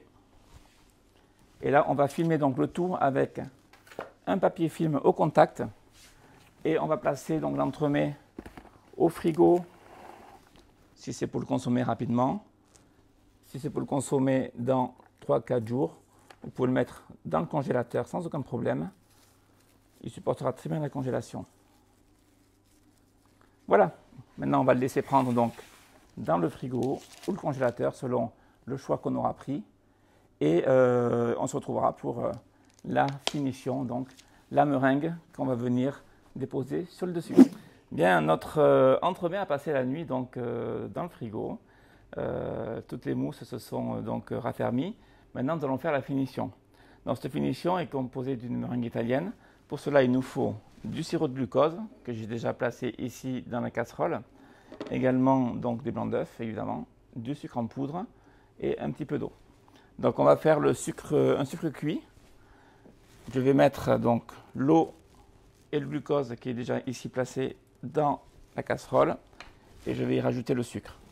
Donc on met toujours l'eau en premier de façon à ce que le sucre soit bien hydraté, soit bien humidifié lorsque l'on le verse dessus. Et pour m'assurer que ce soit le cas, je remue jusqu'à ce que je ne vois plus du tout de sucre sec. Voilà, je vais commencer à mettre à chauffer. Alors la difficulté dans cette meringue, c'est qu'il faut travailler ensemble et les blancs qu'on va monter ici avec le batteur et cuire le sucre. Et il faut que mes blancs soient prêts, soient montés lorsque le sucre atteindra 118 degrés. Donc je vais déjà commencer à mettre les blancs dans la cuve du batteur. Ce sont des blancs, si possible, qui sont à température ambiante. Vous aurez un meilleur résultat. Et des blancs qui ont, si possible, également maturé, c'est-à-dire qu'ils sont restés dans le frigo à vieillir pendant quelques jours. Donc voilà, je démarre la cuisson. Je vais assez fort dès le départ pour aller jusqu'à l'ébullition. Et je vais commencer à battre mes blancs dans quelques secondes, dès que le sucre aura commencé à cuire. Alors je vous disais, il faut que mes blancs soient montés, pas trop serrés, au moment où mon sucre atteint 118 degrés. Alors pour vérifier cette cuisson, je vais utiliser un thermomètre sonde. Alors ici, le thermomètre à visée laser ne convient pas, étant donné qu'il va y avoir une émanation de vapeur. La lecture serait faussée. Le laser prendrait en fait la température de la vapeur et non pas la température de l'ébullition, du produit qui est en train de bouillir. Donc ici, il faut vraiment avoir un thermomètre sonde qui va qui va être mis dans le sirop à ébullition. Alors je vais dégrafer mon fouet, toujours pour les mêmes raisons. On a des quantités petites, donc pour que le fouet puisse bien prendre les blancs et bien les battre. Et là, je vais commencer donc à les monter. Mon sucre entre à ébullition, il est à 102 degrés, 103 degrés. Ça monte progressivement. Je peux me servir de ma sonde pour être sûr d'avoir mélangé tous les éléments. Et je repositionne donc. Et si je vois que ça va trop vite, je baisse la température de mon feu de façon à être vraiment synchronisé avec mes blancs. Voilà, là j'ai baissé de 10 à 3 et là de suite je vois que la température grimpe beaucoup moins rapidement, ce qui est logique. Et là donc je joue vraiment avec la puissance de ma plaque pour m'assurer d'être comme il faut au bon moment. Donc les blancs sont bien mousseux, je vais pouvoir augmenter la température pour que les 118 soient atteints rapidement. La température à atteindre, la vraie température est 121 degrés. Mais le temps qu'on atteigne 118 degrés, le temps qu'on stoppe le feu, que l'ébullition cesse et que je verse mon sucre dans les blancs, les 121 degrés seront atteints. Si j'allais jusqu'à 121 degrés avec mon thermomètre, j'aurais une cuisson qui serait donc au-dessus, qui serait sûrement à 123, 124 degrés, et là ça serait vraiment trop élevé.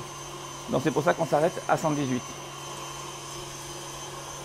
Donc je suis à 117,9, 118,2, donc je vais stopper mon feu, sortir la casserole du feu et attendre que mon sirop donc débulle, c'est-à-dire que l'ébullition disparaisse.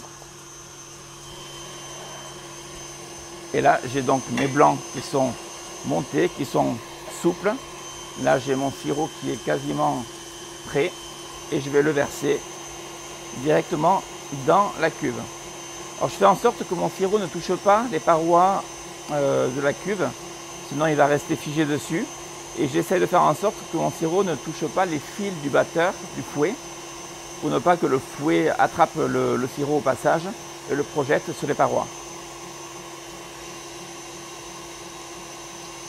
Voilà, donc je verse la totalité du sirop. Je peux rajouter rapidement tout ce qui reste collé à la casserole avec une maryse. Et là, je vais battre donc ma meringue jusqu'à complet refroidissement. Là, elle est tiède, donc ça va prendre quelques minutes.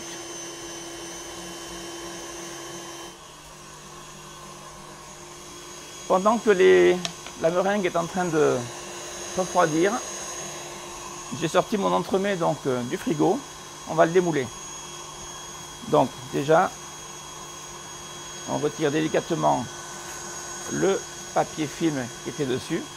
Donc papier indispensable pour éviter qu'il y ait une pellicule qui se forme à la surface. Et là, je vais pouvoir donc retirer mon cercle inox qui va venir assez facilement. Bon, là, l'entremet est bien froid, donc c'est normal que ça adhère un petit peu. Mais on a mis un papier, un ruban PVC, rappelez-vous, hier. Donc, ça aide au démoulage, voilà. Et là, je peux retirer donc correctement mon cercle. Le ruban PVC, on va le retirer également. On va trouver où est la jointure. Voyons, ici.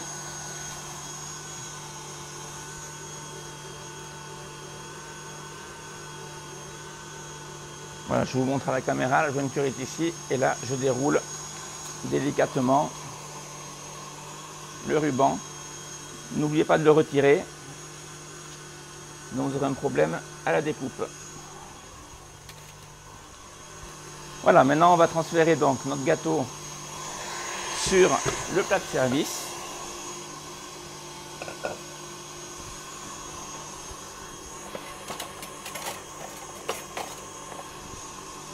Donc avec 2 palettes.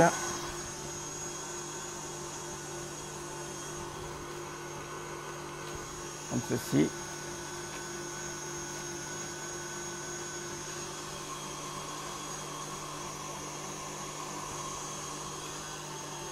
Et voilà.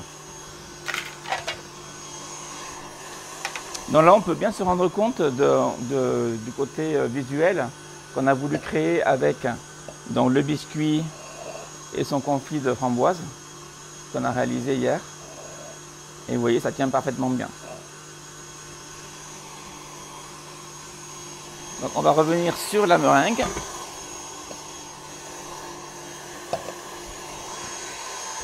Donc, notre meringue est en train de refroidir. C'est important qu'elle soit bien froide. Alors, il ne faut pas trop se fier à la température du bol qui lui est en verre et qui va emmagasiner la chaleur. Donc, on a l'impression que c'est encore tiède, mais la meringue peut être à température ambiante.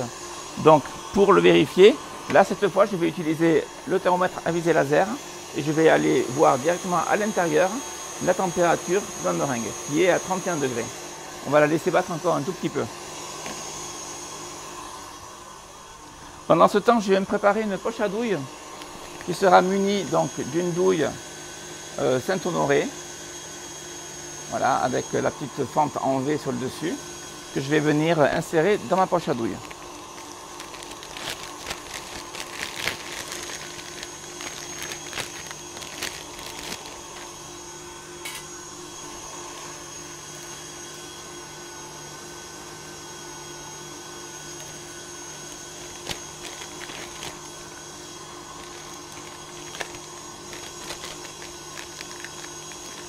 Et on vient bien la serrer au fond de la poche, qu'elle soit bien calée. Et voilà, et là on est prêt pour le pochage.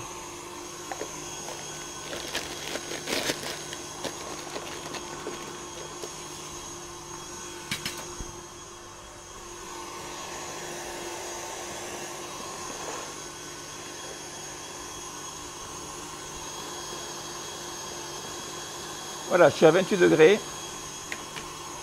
On va être pas mal, donc je peux arrêter mon batteur. Alors c'est une meringue italienne, je le répète, c'est une meringue cuite, étant donné qu'on y a mis un sucre très chaud à l'intérieur. Et c'est la meringue qui va tenir le mieux sur ce genre d'entremets, qui va tenir surtout dans le temps. C'est pas une meringue qui va commencer à se ramollir et à se dégrader rapidement. C'est important de mettre les bonnes préparations. Donc c'est un gâteau qui va pouvoir rester un petit peu au frais en attendant d'être servi. Voilà, la meringue se travaille immédiatement pour éviter qu'elle devienne granuleuse. Si vous la laissez pendant un petit quart d'heure, on va dire, dans la cuve à attendre, vous aurez des soucis parce qu'elle va changer d'aspect. Elle ne sera pas lisse du tout au final.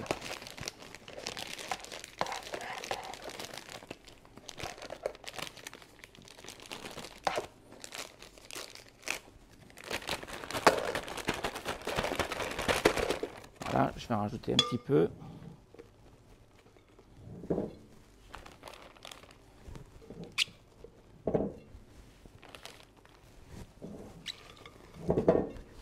Je mets tout directement dans la poche pour ce côté granuleux que je ne veux pas voir sur ma meringue.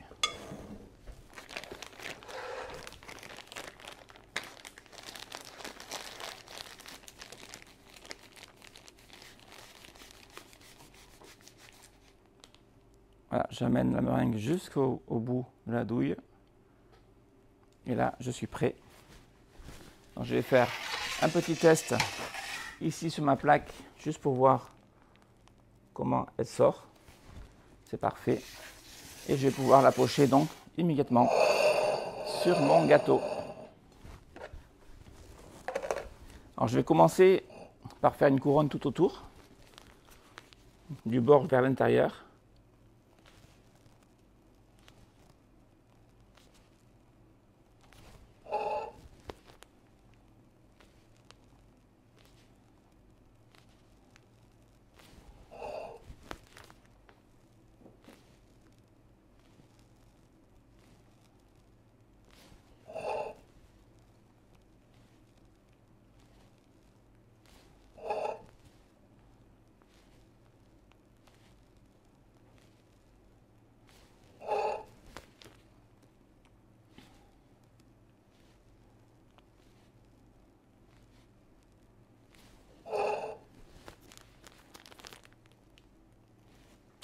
Voilà, donc je fais progressivement tout le tour du gâteau.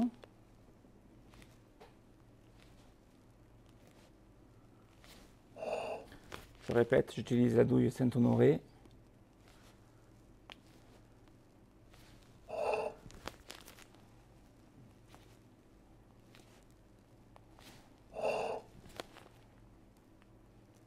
Voilà, et quand j'ai fait donc un premier tour, je recommence en faisant des cercles en fait des anneaux de plus en plus petits jusqu'au centre.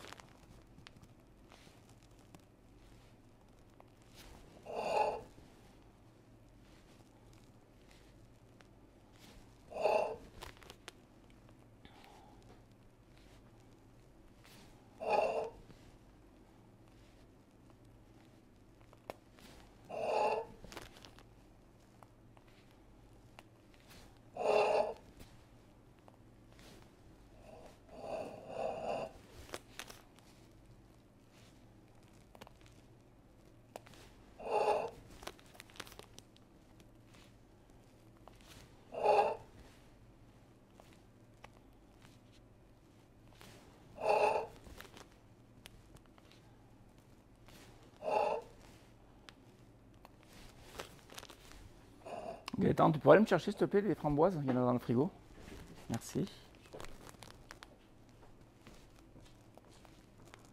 Voilà, et je fais donc un troisième anneau au centre.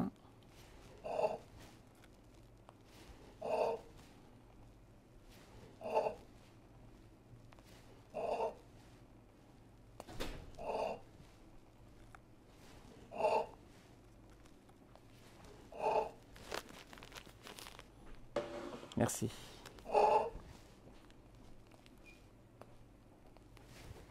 Et voilà. Ici, je vais mettre un petit peu de crème au milieu. Et là, j'ai des jolies framboises donc pour la finition. Je rappelle, on est sur un entremets framboise citron vert.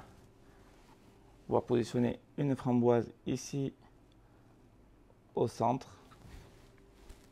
Et on peut imaginer qu'on positionne également des petites framboises. On va les couper sur, voyons, je vais faire comme ça, comme vous voyez bien, voilà.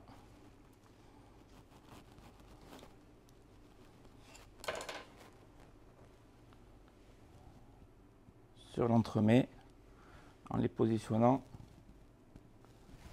Hop.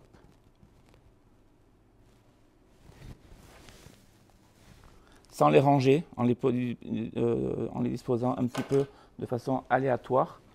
Si on les range, ça va être trop ordonné et c'est pas du tout le but que je veux obtenir.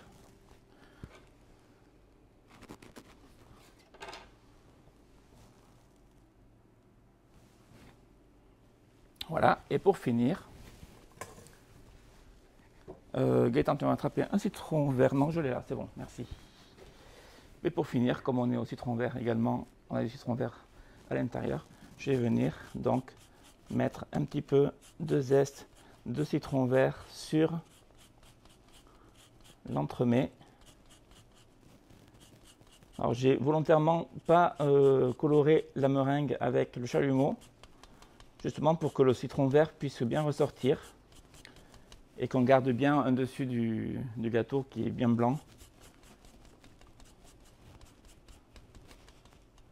Bon, ça c'est une finition qui pourrait être faite différemment, dans le sens où on pourrait, à la place d'une meringue italienne, mettre par exemple une chantilly.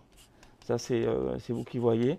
Vous aurez le même visuel, mais vous aurez peut-être un petit peu moins d'apport de sucre du fait que vous mettez une chantilly. Ça c'est une question de goût personnel, à vous de voir. Voilà, donc je mets assez de zeste parce que le citron est bien présent, donc il faut bien qu'on comprenne qu'il y a du citron dans l'entremets, sans même le manger. Et voilà.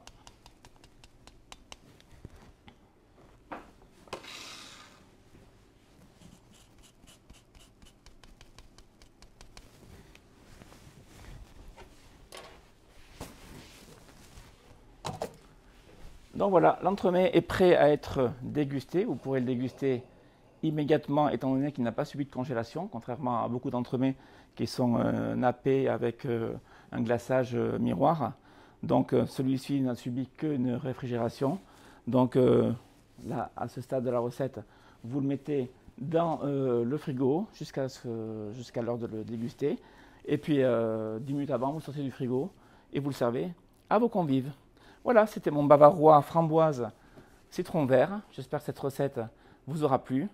En attendant, je vous encourage vivement à l'essayer et à la déguster à la maison, en famille ou avec vos amis. C'est fini pour ce soir. Je vous souhaite une très bonne soirée. On se retrouve très vite pour un prochain live. Merci, au revoir.